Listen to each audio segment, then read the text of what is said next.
All right, hello and welcome back to another 5K tennis discussion. Today is Saturday, January the 11th, 2020. Happy birthday to my sister out there. Let's get down, battling breast cancer. So I have my compression for my wrist and arm and my pink. Yes, she is. Breast she's cancer. Battling, and I think she's doing a great job. Keep grinding. Let's go. Yeah, definitely. Come on.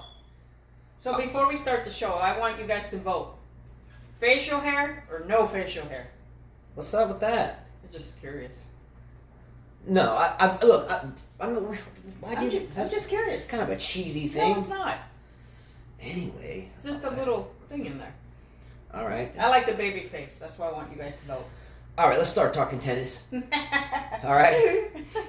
All right, so I want to start off today's show with a thought, and let's discuss it in comments.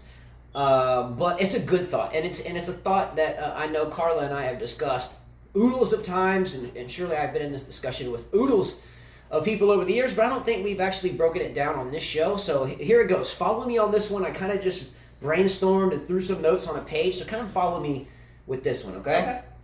All right. Let's look at the Grand Slam count historically. In other words, all the majors over multiple generations. Let's look at them just for a second. This, by the way, this is going nowhere towards greatest of all time conversation because that's just an old topic that we beat up pretty good. Okay. Has nothing to do with that. All right, but let's look at the Grand Slam counts from a historical perspective. Before Pete Sampras came around, and when he attained his Grand Slam count of 14, right? That's a lot. Before that, we had Roy Emerson with 12. We had Rod Laver with 11, tied with Borg at 11. So what I'm getting at is with Emerson, Laver, Borg, and all of those before that generation, we played generally with a standard head, a wooden tennis racket, roughly a 65 square inch head. They did grow to around 78, if I remember correctly. I think Lendl's Adidas racket, the wooden one, I think it was a 78. You correct me if I'm wrong And there. Lendo's in that group with 8 with Agassi, who used modern rackets, by the way. Yeah, but I'm talking about where you kind of have a lot of majors, and then all of a sudden Sampras comes around and beats it, and then all of a sudden Federer, Djokovic, and Nadal come out, and I'm going to group those three together, and then just waylays that. So let me go back to kind of my thought, and stick with me on this. Emerson at 12, Laver with 11, Borg at 11, and many people behind, obviously. But I'm saying the people that set the cornerstones of their generation. Sure. So Emerson, Laver, Borg, most of the time we're playing with gut of some sort. Back then, even horse gut, cat gut, synthetic gut, etc. Then we jump up into like the Pete Sampras kind of era. And I know he crossed multiple eras. But let's look at when Pete Sampras came around. He hit with the racket I grew up hitting with. And that was the original Pro Staff 85 with an 85 square inch head. And I think it was a mix between graphite and Kevlar, I think, at that point. So we went from standard head 65 to I think they grew to around 78 on a wooden frame with gut. We get to a different generation with graphite rackets and poly strings. At that point, I don't think it was really textured poly strings, more round poly. And here we go. Sampras comes into it and owns that generation and has 14 majors, right? Mm-hmm. Everybody's like, geez, that will never be beat. It will never be beat. You know, he could have had more. He won his 1990 U.S. Open, and then he had like a bad, his tennis kind of went down. He could have won more. I don't think so, because Federer came around. No, I'm not talking before Federer came around. Remember, he won his first slam at 1990, and then he had a couple bad years. Yeah. He could have won some more. His fitness fell off a little bit. He could have won some more. Made it a little bit tougher for these guys. Okay, neither here nor there. So here we are. I remember I was probably in my 20s at this point, or 30s. You know, Sampras rolls off 14, I'll never be beat. Well, here comes Federer. Now let's look at the generation of Federer, Rafa, Nadal, Djokovic, the current era, which hopefully we will see another era do even better. But I don't think so, not for a while. But I said the same thing with Sampras, and I'm sure that generational folks said the same thing with Emerson, Laver, Borg, etc. But follow me on this one. The current era, and I'm going to keep Federer, Nadal, Djokovic in the same. They're the same, right? They're the best of the best. Their major count speaks for themselves. But look at the technology. We have different and lighter rackets that you can really move in a hurry. We have textured poly strings. We've grown from a 65 to a 78 square inch head to an 85, roughly the mid-size era. And then we go to the mid plus, era 100 square inch heads, textured poly, hybrid string jobs, ultra hollow core rackets with amazing speed and amazing power. And here we go. We have Federer, Nadal, Djokovic that are just rolling off majors like nothing. Right? Yeah. So Federer's racket wasn't not smaller. Federer started with the 85 Pro Staff, right. Jumped up, if I remember correctly, to like a Wilson N code. It was like orange with white on the side, and then I think he flexed into the BLX, the line, and that lasted for I think a year or two, and then I think he jumped into the K Factor, which now his head's bigger. Which Del Potro was playing with the K Factor. So yeah, Federer went from 85 to the 90 on the N code, and then I think. He stuck with that 90 for a long time, very long time, and then jumped up to the 97 experimental, which he plays with now, which is the Federer Autograph Pro Staff, right? Yeah. Which is a very heavy racket. I don't like that. I mean, I couldn't play with that. It's a tough racket to play with. Yeah. But follow me on this one. We have standard heads, 65 inches, or square inches basically, and we have Emerson Labor Borg. Wow, never be beaten. We jump into the first generation of mid-size rackets. Here comes Sampras, rolls off 14. Now we come into, again, textured poly, ultra light, ultra powerful, a lot of ability to generate spin, ridiculous angles, etc. And we have Federer, Nadal, Djokovic at 2019 and 16 respectively. And we're like, there's no way someone can ever come around and beat these. It's impossible, right? Just like we said with Sampras, just like we said with Federer, and here comes Nadal, etc. My question is that I want to postulate is, does the game have to change again in some way, shape, or form to have another generational player or players that roll off more than 16, 19, and 20 majors respectively? I mean, I think it does have to change. For instance, shorter matches like they're doing now. I don't think that's the answer, because all these guys did it playing regular 3 out of 5 sets. We've already lost a tiebreaker at Wimbledon. Well, that's what I'm saying. I think at all of them except the French now, right? Tiebreaker in the fifth? I think Isn't the French the only tiebreaker left? I don't know how better no you can make a racket. fifth? How better can you make a racket? Well, maybe. How better can the strings be? I don't know. I mean, do we add rocket boots on your shoe? Do we start playing tennis in rollerblades? What does it take? I don't know how much we can morph the game of tennis into something more than it is now. Again, I think equipment has set the cornerstone for these different kind of clumps of majors. Standard size, then the mid size, now the mid plus. Even some of them are longer, 27.5 inches long. Some of them even pushing 30. Bartoli with the extended grip with the 2 hands. So interesting question, right? I think that in order for the game to change, or not to change, but I think in order for another generation of someone to come in and roll off 24 majors, something will change in the game that no one's played with yet, and they will master it before anybody else, and they will become the dominant player on the tour. I don't see that. I don't see the new generation, not this generation, not the generation of idiots doing that. The technology is the same. I think for someone to come and roll off 20 plus majors moving forward, there has to be some type of radical change to the game, not about outbursts and what we've been seeing at the ATP Cup. I mean from an equipment standpoint. Yeah. You can't tell me that equipment has not laid the foundation for these generations of 12, the 14. Oh, no one will ever beat that. And here we are sitting at 2019 and 16. Equipment always improves, right? In every sport. Always, yeah. All right, topic number 2. Well, before you get to that, we have to talk about Andreescu pulling out. Go for it. Andreescu pulls out of the Australian Open due to knee injury still. She's still rehabbing her knee. I think, Justin, you said that, what is Andreescu going to do this year? Is she going to be only a hardcourt, play at the end of the year like she did last year, and it's looking like the same thing is going to happen again because, well, we haven't seen her play on clay, and if she's trying to take care of that knee, I don't think she'll play the French either. You know what I mean? Let's go 49ers, by the way. What? Wait, how do you change from that to that? Because I just remember they play the Vikings today. Okay. Anyways, back to tennis. That's it. I just thought about that. Soppy dog. Back to tennis. Now. About Andreescu, in all seriousness, the reason I kind of blew that off in a way because since the show has started, or at least since Andreescu has jumped on the scene, I have been torn apart by viewers, respectively, in a professional way, obviously. I have been called out. I have been called an idiot, basically, and that's great in a professional way. You don't know. Yeah, and I said the same thing in the beginning, that I think for her with the injuries and her weight that seems to go, back and forth. I think she's a thick girl, very thick girl. All that weight, knees, playing on hardcourt, tough. But at 19 already with a knee injury, so that's tough. I will repeat what I've repeated since I first saw Andreescu play. She has an electric game. She can dominate the court from all angles, all places on the court. She can do it all. But she's not just injury prone. She's injury stricken at this point. I know I've had multiple shoulder surgeries. I have had a major knee surgery now and still dealing with that. Broken wrist.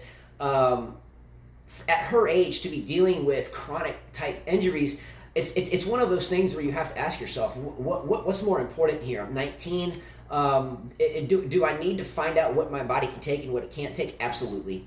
It's smart of her to pull out of the Australian Open. However, moving forward in terms of Andreescu herself, the first time we saw her, we said, here's this electric tennis player, but geez, she seems a bit overweight.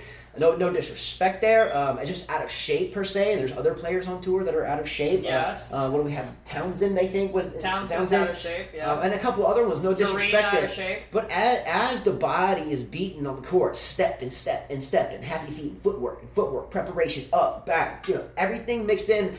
There's an old saying that when we throw a pebble in the bucket, the bucket will eventually fill up. I tell my tennis students that, if you hit a forehand and a backhand and a volley and overhead and half volley and work some strategy, work some tactics, just once a day, you add the pebbles in the bucket and eventually the bucket fills up and you're out there. But it seems like every time she's filling up her bucket, she's coming out of the bucket because she's being injured. So it's hard for her to amass her bucket full of expertise and lights out playing with nagging injuries.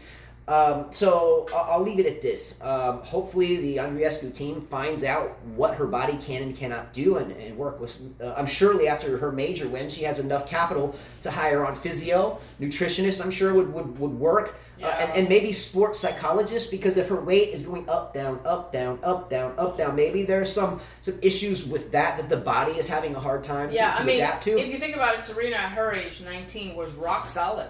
That girl had no fat. She was from head to toe. Everything was muscle, muscle, muscle. She never dealt with injuries like that.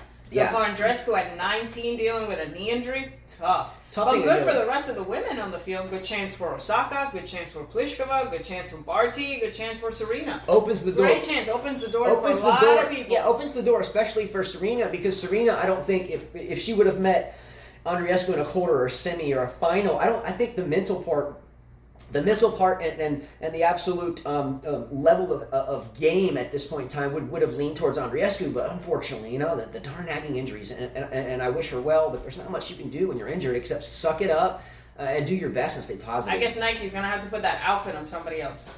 I don't know. All that for nothing. All right, so can we do a quick time check? Sure. Anyway, so the second topic that I want to bring up today, and a lot of you may know that Carla and I, where we at? 13. Carla and I don't care for racket smashing, terrible court conduct, excessive grunting or screeching on the court. We have a good time with it. So I'm going to have to bash the player that I really hope has an electric year this year, and that's Novak Djokovic. Novak Djokovic has had two, honestly, sorry to say, don't shoot me, don't unsubscribe, because by the way, they're going to be shocked. I watched Djokovic and Medvedev play, and I told Justin I actually became a fan with that match, even though he smashed his racket. Of Djokovic. I said I never really watched this guy play, and what I saw last night was incredible. Whoa. He's like thinking, wait, he thinks a step ahead. I mean, the shots that he just gets to, the shots that he creates, and he just looks like a man. Usually he looks like a little boy. He looks like a linguini, like Medvedev. Medvedev is a linguini, by the way. But he looks like a man. I think you shortchanged. I don't think you meant to say what you said at the beginning. What do you mean? You said I've never watched. You've watched this guy play. But I've watched him, but I never analyzed his game. Exactly. Now, why is that? Because I didn't like him. Okay. Exactly. I never liked him. You just answered your own question. So let's rewind, because Carla and I have been watching the Novak and every time I said used to see Novak, I'd be Novak and Nadal matches since we met. But I never really paid attention to them. So the fact is that she always despised Novak Djokovic, and she never even would watch what he was doing and just the other player and chanting, I hope Djokovic gets beat every time he would double fault. She'd be like, yeah. So she's seen him play a million times, but until last night, I don't think she's ever analyzed the game. When I tried to tell her a million times, I don't like his attitude. I've never seen Novak this strong before. All right. looks like a man. I don't like guys. Well, I do like guys that look like linguinis, but I don't. Oh, so you're calling me a linguini? You just call me linguini? You're not linguini. What am I? Fettuccine then? Fettuccine, yeah. Shoot, man. None of it looks like linguini. And Djokovic always looked like angel hair. That's what he looked like. then Zverev looked like dental floss. Exactly. All right. But last night, White on white incredible. bins, straight blend. That's some dental floss. Drop shots were incredible. His serve is strong. Backhand. You don't want to pick on Djokovic backhand. All right, I agree with you giving him props, but the segment is meant to give him grief. So can we just do that? He smashed a racket. At least he didn't do what Hold the other guy did. on. Whoa, stop right there. Time out. During the Shapovalov match, by the way, in that match, Shapovalov looked amazing, electric. The only problem Man, that was all show. Holy shenanigans, That can was I all speak? show, Justin. Man, can I please get my thought out? During the Shapovalov match, Shapovalov was playing gung-ho tennis, hit the ball hard. In other words, Shapovalov was playing extremely risky tennis, right or wrong. The whole match. Going lights out, but he was connecting the dots. He was making his shots. He was landing the punches. Am I right or wrong? I guess. How long can you keep up that level of tennis going, say, 3 out of 5 sets? You can't. Or even at the ATP Cup playing Djokovic the other night. So Shapovalov comes out. Djokovic hands him the set. In my opinion, I thought it was all show. Again. I think it's more show to keep people buying concessions down at the Heineken stand, Yeah, getting I those thought it was $12 chicken sandwiches or something because Djokovic handed him the first set. He handed him the first set. However, Absolutely. Shapovalov continued to fire rockets and continued to land those missiles on target, did he not? Yeah. Now, late in the third, which again, conspiracy theories aside, I think this tournament is very choreographed, or at least has some things planted. Hey guys, make it close. We want the fans here. Hey, tirades we're a little bit loose-ended on tirades. Well, don't so let you get through. You know, Don't worry about it. We want we're the even spotlight. going to get the referees talking smack to the crowd, like, what's up? I think the homeboy the other day, He was like, the if you ref don't was- want to be here, Let's you get can lost. leave. You can leave. talking to a fan in the crowd. Now, can you tell me that these type of tirades and antics would be permissible at any of the 4 majors, including Australian, where we are right now? No. Negative, Ghost I've Rider. never heard an That umpire pattern talk is that full. way. Back to Novak Djokovic. During the match with Shapovalov, Djokovic walked over to his team, and the captain of the team, which is Nenad Zimonjic, he was a doubles player for Serbia, if I understand correctly, and I hope I pronounced that right, came over to him, and Djokovic went like a diva girl. I mean, can you think about that? In the name Yeah. of love. And shuns him and then Oh, walks man. over to Viktor Troicki. Now think about this. I have much respect to Viktor Troicki. I like Troicki, just like Djokovic likes Troicki. But if I'm the captain of the team or the coach of a football team, B-Dog, what's up on this one? If I'm the coach of a team, and there's my squad right there, one of my players walks up to me and says, "Hold up, dog. Huh? You ain't got nothing. I don't want to talk to you. Let me talk to my boy over here on the bench." Could you imagine if Tom Brady came off the field walking towards Belichick, or Belichick was walking towards Brady, and Belichick's coming over like, "Come here," and Brady's like, "Nah, homeboy. Let me talk to my dog over here. Where's Hightower at?" Well, I mean, come on. I would bench. Listen, I would bench my player. Right? I would feel bad if I was that coach. I'll Because feel bad. basically he told him, you don't matter. Please. You have nothing to Zip tell it. me. I am Djokovic. You are nothing. Asshole merit badge on that one, Djokovic. You dissed your coach, and he was on national TV. Now think about how That looked bad. Think about how the guy probably thought, though. So hypothetically, you know what I would have done? Say you're Djokovic, you know, when I'm walking up to you and you're like, psh, you know, I would have been like, well, I was just going to get some water over there, you know, play it off like it didn't really happen. Yeah, like if you slipped and fell and you It get made up him and you're look like, yeah, you know, I stupid. hope no one saw that, you know, I meant to do that. I'm sure the coach felt like just a pure outcast, right? I mean, that was wrong. Djokovic, you deserve the asshole merit badge for shunning your coach. Number 2, last night playing Medvedev. Do you have a clip of that? The racket smash last night versus Medvedev, which is, again, very theatrical in my opinion. I don't even think he was that mad, but we somehow managed to smash a racket. But the thing with racket smashing for me is, who gives a shit? There's some young child somewhere on this planet that can use that racket. I think that every racket that a player smashes, they should donate one identical to that to some kid that needs it or some charitable cause. I mean, geez, smashing rackets, I mean, why? Preposterous. So if you have a clip, show up. I don't know if you do, and excuse our lack of editing here.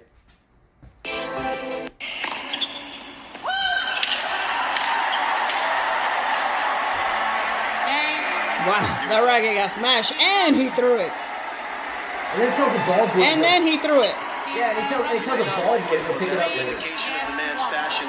And when he is absolutely at his Yeah, should we rewind that? Yeah, let's rewind that. He's like, screw this racket. It sucks. Let me throw it. I'm Djokovic. Let me grab my other racket out of my 12. Yep.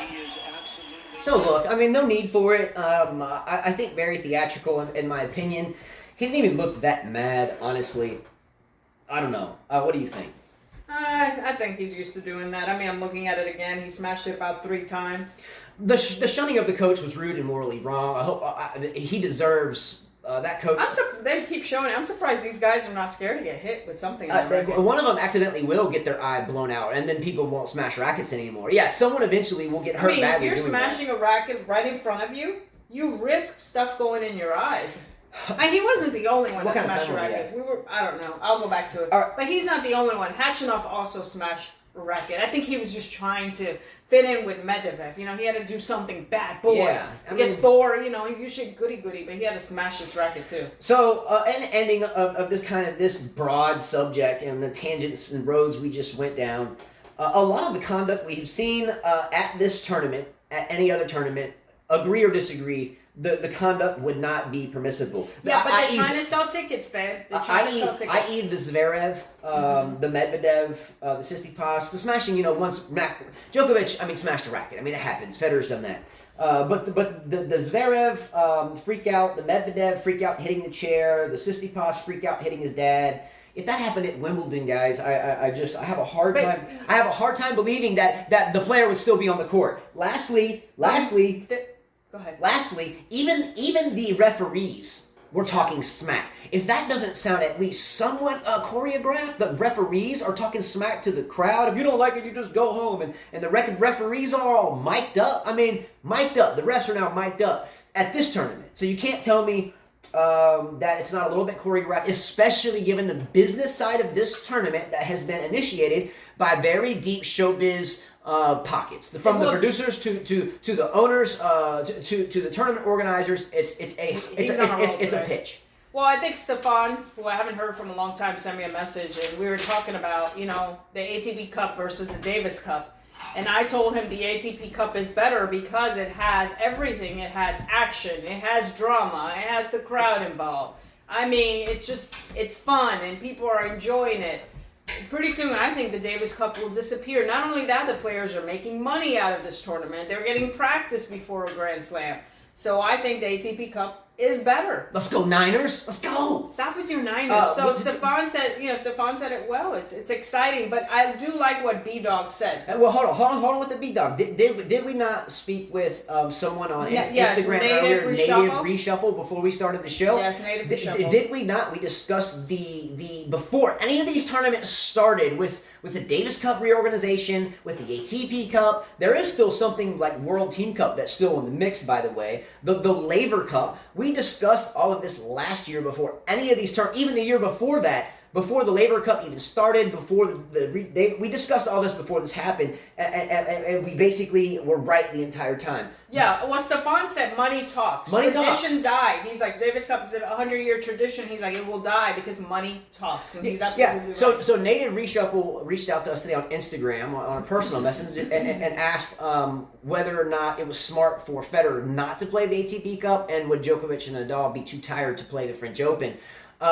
Number one, Federer wouldn't have played the ATP Cup anyway, because during the Davis Cup reshuffle and his inaugural Laver Cup, and the onset and the plus he just did a South American tour and the business model where even without his farewell tour to South America, which was ultimately cheesy with Zverev crying on his shoulder every 5 minutes, or vice versa, Federer would cry and Zverev would be like, "It's okay, Federer, it's okay, everything's good, buddy."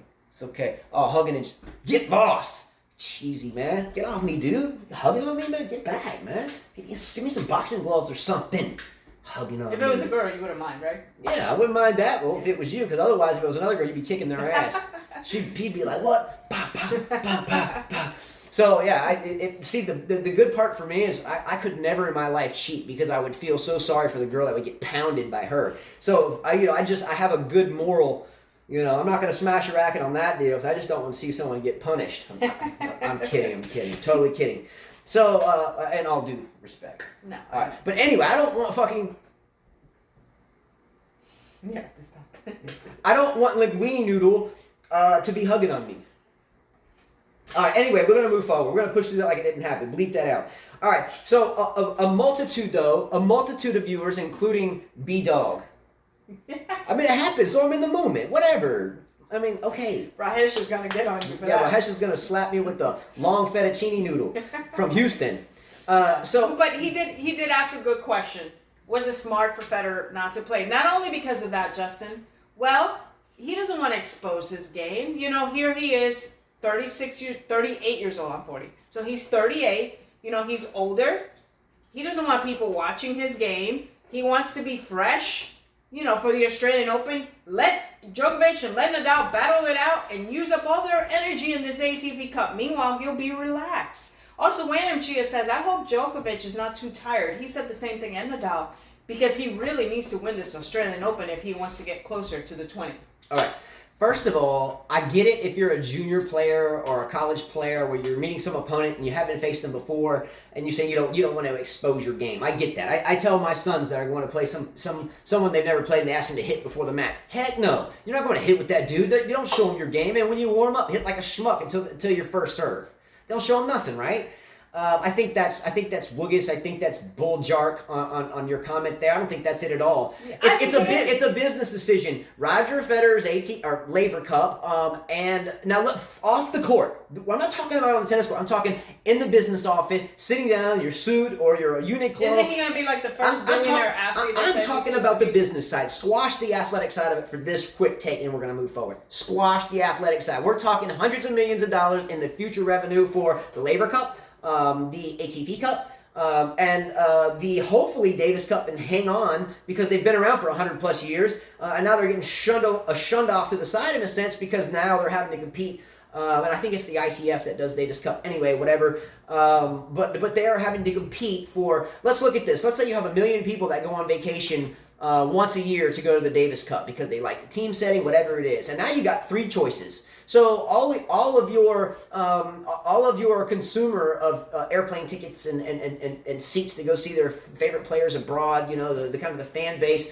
now they can pick and choose a little bit. So what was once packed seats for the Davis Cup now may not be so packed, if at all, because the seats might be packed a little bit more at the ATP Cup. Now look at the seats last night in the Djokovic-Medvedev match. Were they that full?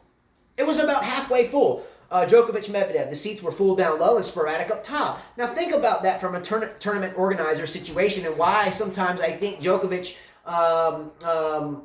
handed Medvedev the first set, because what better way can the tournament organizer... The first set, you mean the second? The second, whatever. Yeah. Or why Shapovalov was given the first set, whatever, against Djokovic this tournament. If your seats aren't full, how can we make up the ticket sales money at concessions, at the gift shop, at the shirt shop? What better way to keep it there than make the match longer? Anyway, I'm not getting off on that tangent, but the reason why Federer didn't play the ATP Cup is because off of the court, his business model, his Laver Cup, is end competition with the consumer to sell tickets at their respective tournament. Period. Okay? Plain and simple. Business 101. Well, going back to the match with Djokovic and Medvedev, I've had a lot of viewers tell me, Medvedev's he could possibly win the Australian Open. Djokovic exposed his game last night. That guy cannot move forward. Can't hit an approach shot. Doesn't know how to volley. Doesn't know what to do with a drop shot. Any of you guys watching out there, pro men, bring Medvedev forward and you will beat this guy. I don't think his shots were powerful. Stefan said, Medvedev is just like Djokovic. No, Djokovic has power. He can volley. He can play from anywhere on the court. Knows what to do. Medvedev can move side to side, and that's about it. And he's a defense player. I don't see him winning a slam. I would disagree with you there. I do. Not as long as Djokovic is out there. No, I don't see it this year happening. I think right now Medvedev can beat Nadal. I think right now Medvedev can beat Federer. No. I think Medvedev will run into a brick wall Bring that guy against forward. Djokovic. Bring that guy forward. Medvedev is still young. And How old is Medvedev? What, 22, 23 maybe? He has to mature. The outbursts, I get they're cute. They sell tickets. He doesn't have power in his shots. But his outbursts eventually cost him.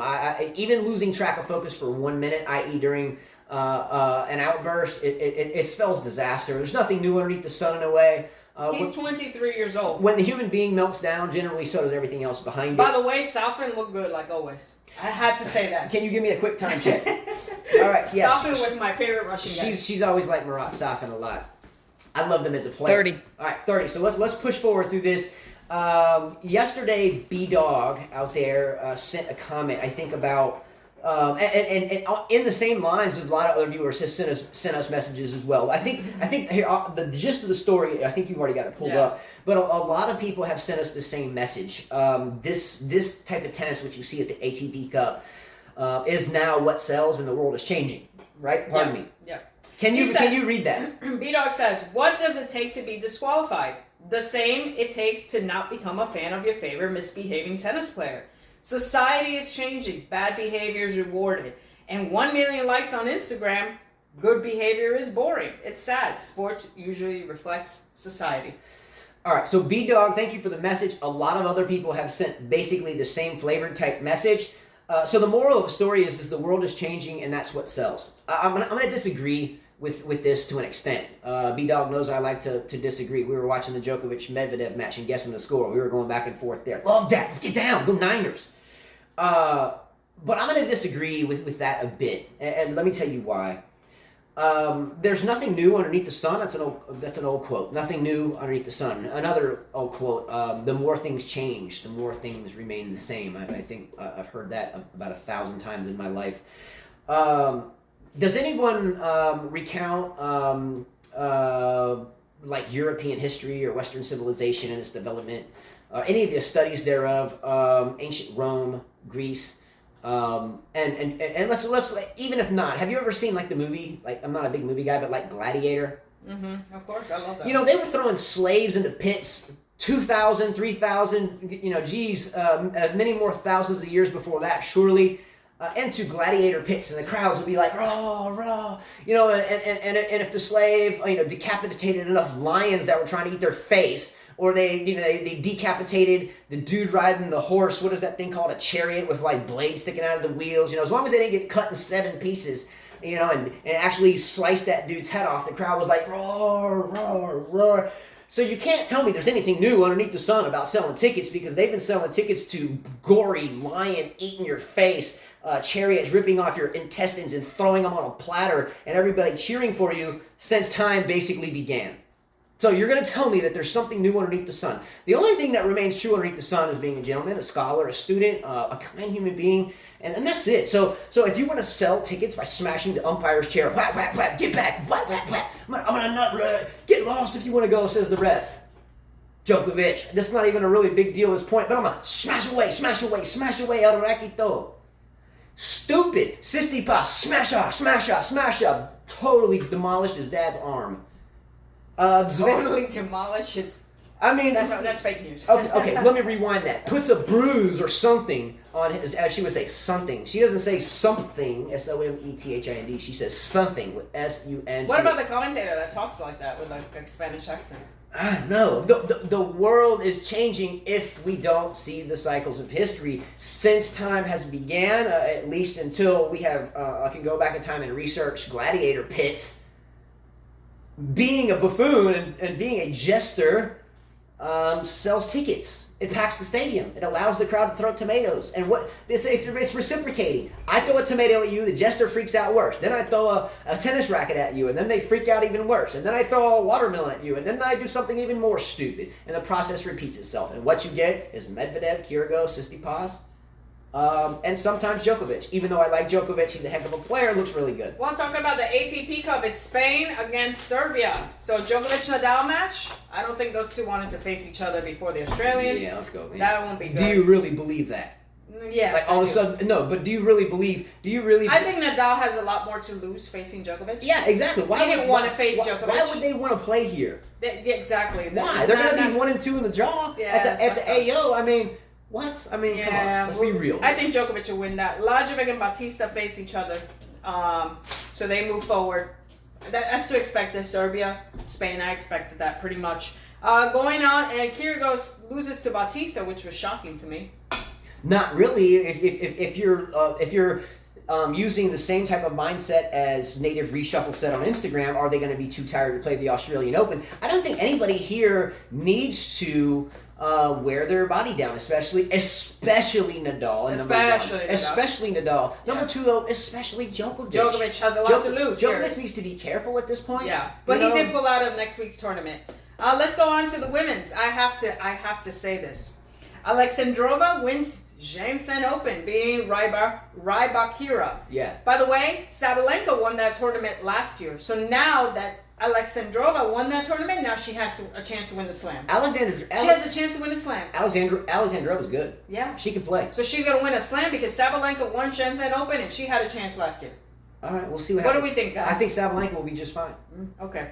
ASB Classic. Anisimova, this was a good match if you didn't get to watch it. And Bouchard. It was quick. Nice match. No. Oh, I thought you were talking about Anisimova Serena. I will talk about that match. But Anisimova Bouchard, really good match. By the way, her coach is Carlos Rodriguez. As you all know, Justine Henin was coached by him and Lena. Arguably one of the most graceful, beautiful tennis players of all time, who I had an opportunity to hang out with briefly at the 2007 U.S. Open. Justine Henin, love you. Beautiful. But Carlos Rodriguez was in her box, which is great because, as we know, her dad passed away. I think he will help her game a lot. Unfortunately for her, Serena decided to be the old vintage Serena and wipe the court with her 6-1, 6-1. She didn't give this girl a chance. Surely there was an intimidation factor there, especially with Serena. She was looking forward to playing Serena, they said. Kind of a good, idol moment, surely. She creamed her. But yeah, she got lit up like a Christmas tree out there. Yeah, pretty quick. So she will face off. She will face Jessica Pegula, who defeated Wozniacki. So I'm pretty sure that Serena will win this tournament. Good job for Pegula, though. I mean, good for her. An All-American final in Auckland. Hey, sounds good to me, right? Brisbane, Pliskova beats Osaka. I didn't expect this in 3 sets. And will face Madison Keys, who defeated Kvitova. Good win for Keys and for Pliskova. Good final, and they've got a lot. This match is important for both of those girls. Good final. Definitely. That one will be one to watch. All right, that's it? That's it. All right, real quickly to end the show, right before we started the show, I found an article about this young man, a 20-year-old Frenchman, left-handed player that made the final of the tournament in Doha. And his name is Corentin, I hope I have that pronounced right. French kid, lefty, last name Moutet, or Moutet, however you pronounce that. I have not seen this kid play at all on the court, but making a Doha final, and I think he took out Wawrinka and Raonic en route. However, that's neither here nor there. I look forward to seeing this kid play in person. I think he's around 80 in the world at this point. Surely he'll jump now. But I came across a clip of him playing the piano. 2 songs. I think he was playing one Hallelujah and something else. Play these 2 clips, Carla, and I'll tell you why this is a really impressive thing.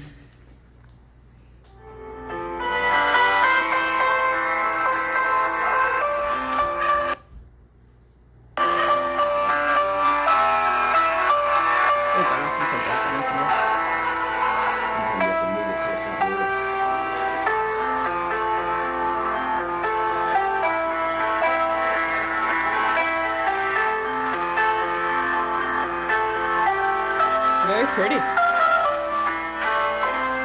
All right. That was nice. Well done, beautifully done. I think there's another one, right? Mm-hmm.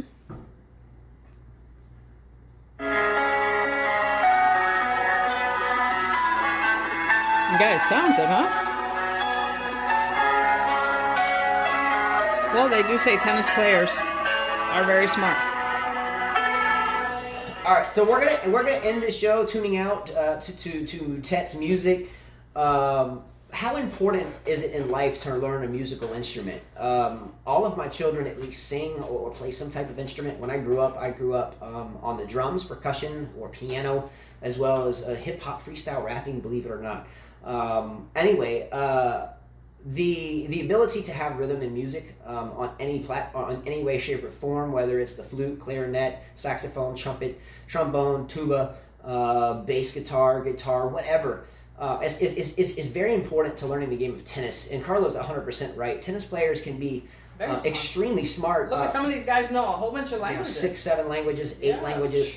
But good job for this kid Mutet. He's graceful on the piano, so he must have a little bit of grace and dignity and sportsmanship to his game. Your thoughts on that? How important is learning an instrument? And one of my dreams as a child was to be able to either play the drums, the piano, or freestyle rap to the masses of people. And that's high school, the clubs is different, but I mean like a stadium sold out. And all these tennis players and all these matches have the ability to showcase their skills and their game and their craft to millions of people on court, on broadcasting, TV, etc. What worse way to display your skills than to smash a racket, beat the umpire's chair, affect your father in some way, shape, or form with the remnants of your racket, or hate puppies like Zverev. So, Puppies. I still can't get over that. So do what you wish in your own lives, but I can guarantee you, if I had a platform to serve millions of people, the last thing I would be doing is blasting my racket, accidentally hitting my dad, hating puppies.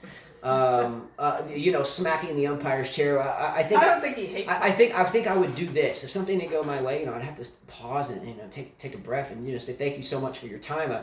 It's a pleasure to be here, and thank anyone here that bought a ticket to come watch me or do what I do, because anything more than that I think is just abusive and wrong. Well, Medvedev and Tsitsipas and Zverev, they're smart in their own way. They have their own talents too. I mean, I just think they're trying to sell tickets. We're out, guys. Take care. I'm done Acabado. I think we have some weather moving in, so I want to get on that, hopefully. I might miss it now at this point, but that's okay. Let's go. And in the meantime, take care, and we will see you mañana? Mañana? No, tomorrow's a full day of lessons, coaching. yeah. So, postado mañana, which would Pasado be... Pasado mañana, which would be lunes, which would be Monday. Yes. All right? Adios. Let's go.